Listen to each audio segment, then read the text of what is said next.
Rebonjour, mesdames. Bienvenue sur ma chaîne ou re-bienvenue. Ma chaîne que d'ailleurs pas de nom encore, c'est juste mon prénom, Marie-Élise. Je vais faire ça vite parce que le soleil est en train de se coucher, puis je vais essayer de me reculer un peu, peut-être pour pas avoir le soleil dans la face. Cette vidéo-ci, c'est comment comprendre les hommes. On en a besoin. C'est dans le plus grand respect que je fais cette vidéo-là, dans le plus grand respect envers les hommes, parce que on les aime, on les respecte, on les admire. C'est juste qu'on les comprend pas, puis je pense qu'on a besoin de femmes random comme moi qui vont les étudier, puis peut-être transmettre le message pour que tout soit plus facile dans nos relations avec eux. J'ai pris quelques notes, mais il faudrait comprendre que dans mon cerveau, il n'y a pas beaucoup de structure. Fait que ça va sûrement être ce que ça va être. Commençons peut-être par le fait que les hommes ils soient linéaires et que nous, on soit peut-être plus quantiques. Je sais que nous, les femmes, on est capable d'être dans le passé, présent, futur en même temps, dans ce monde-ci, dans 5 mondes parallèles en même temps, sur 3 autres planètes en même temps. Nos cerveaux fonctionnent de façon différente. Puis, peut-être que si on est un peu plus curieux ou un peu plus curieuse, on est plus curieuse et plus ouverte à les comprendre, puis à changer un peu notre perspective sur comment on peut communiquer, ben c'est peut-être là que nos relations vont être plus faciles. C'est juste qu'ils ont une perception de la réalité qui est probablement très différente de la nôtre. Premier point que je parlerais peut-être, ce serait la communication avec eux. Je pense que on gagnerait, nous les femmes, à être un peu plus directes, concises, précises dans notre façon de communiquer avec eux. Parce que comme je disais tantôt, un homme c'est très linéaire. Fait que si tu t'en vas pas droit au but, si t'es trop subtil puis tu souhaites qu'ils comprennent par juste ton changement d'énergie ou avoir mis un mot qui veut peut-être dire autre chose puis que tu glisses... Non, regarde, fais pas ça. On pourrait peut-être parler de leurs points forts en premier. Ce que j'admire le plus chez un homme, en fait, c'est leur capacité à être focus. Ils sont meilleurs que nous là-dessus. Quand ils ont un but en tête, là, crime qu'ils sont bons pour l'atteindre. Puis taire tout le bruit autour, puis être vraiment focus. Il y en a beaucoup sur les épaules aussi. Ils ont je sais les femmes aussi, là. On en a beaucoup sur les épaules, mais on parle pas des femmes en ce moment, on parle des hommes. Puis ils ont une pression pour être... Tu sais, la pression de réussir, la pression d'être toujours droit, puis la pression de performer, la pression de faire de l'argent. Puis là où je trouve qu'on se trompe, les femmes, quand on souhaite communiquer avec eux correctement, c'est... Je pense qu'il faut arrêter d'être responsables sur comment ils nous font sentir. On peut-tu, en tant que femme, prendre notre responsabilité de nos émotions, puis de notre intelligence et santé émotionnelle, puis de pas tout leur laisser sur les épaules? Dans le sens, je m'explique. Tu sais, la foutue technique de parler au jeu. Je n'ai parlé de ça avec une amie, justement.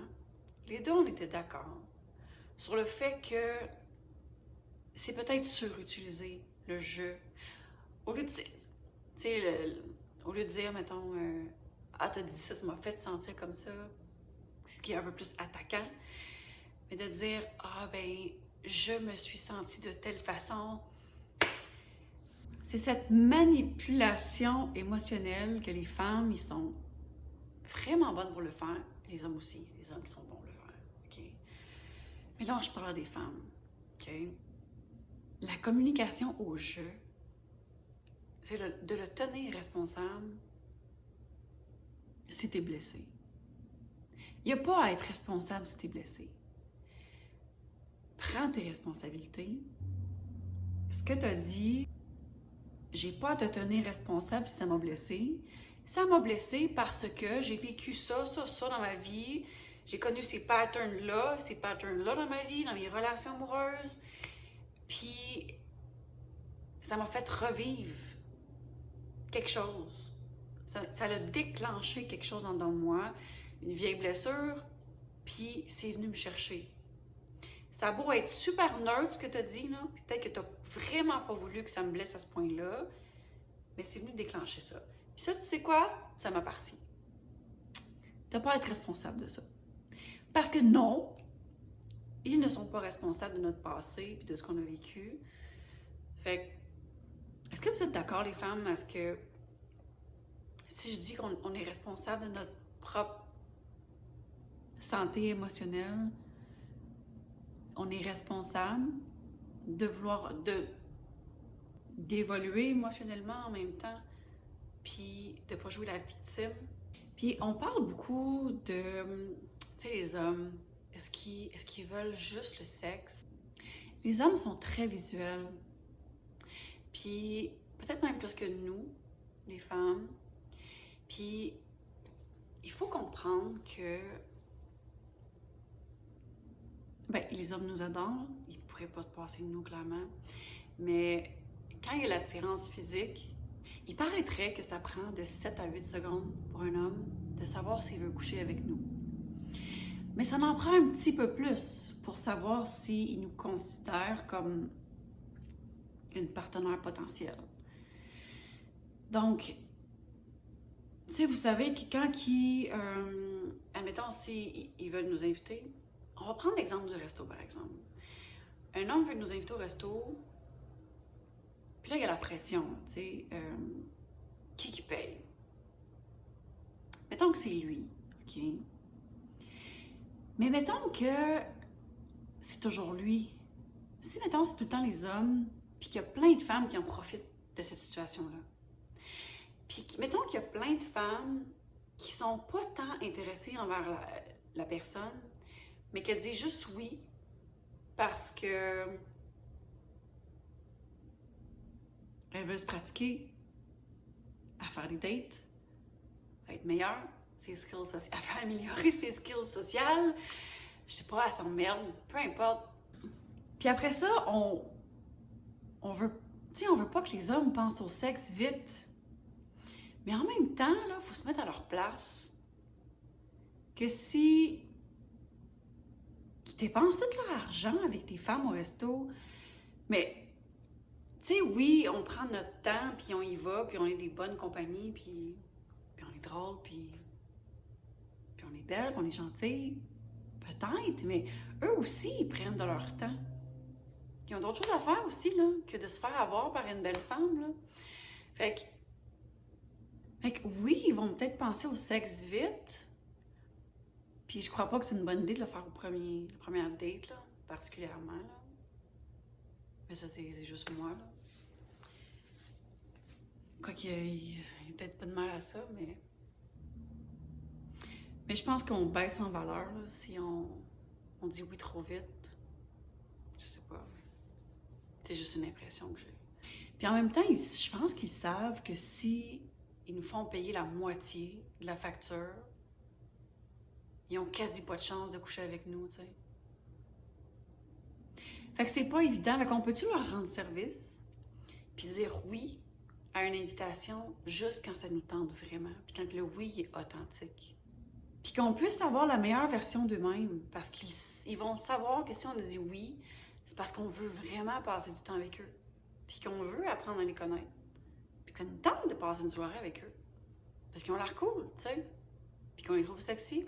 Puis une chose qu'il faut comprendre pour le sexe versus les hommes et les femmes, j'ai lu un livre de David Deida, je sais pas c'est lequel de ses livres, parce que j'en ai lu peut-être 4-5, mais il comparait le sexe au chocolat, mais il a vraiment bien comparé.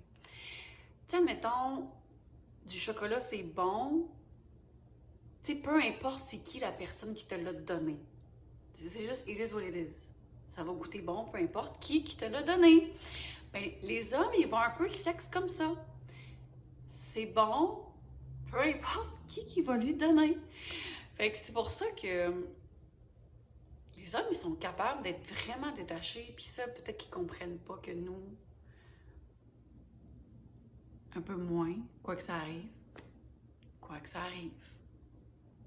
Puis, autre point à comprendre chez les hommes, c'est que les hommes, la liberté pour un homme, la liberté et la carrière, ou sa mission, peu importe c'est quoi sa mission, va souvent être plus importante que l'amour. Puis les femmes, c'est souvent le contraire.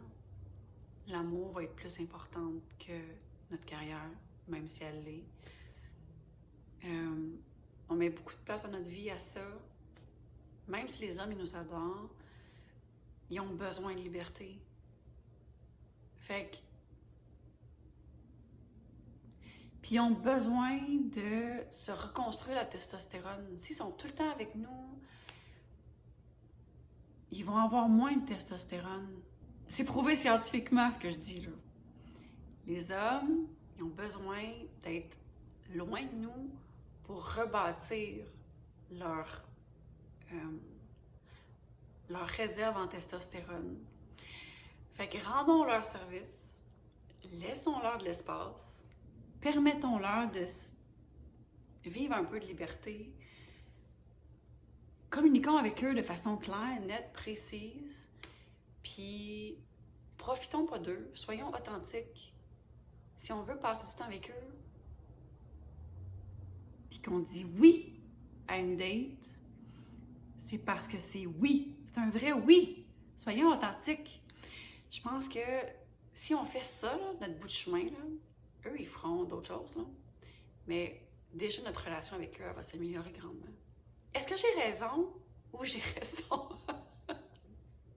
On s'en reparle au prochain. OK, bye!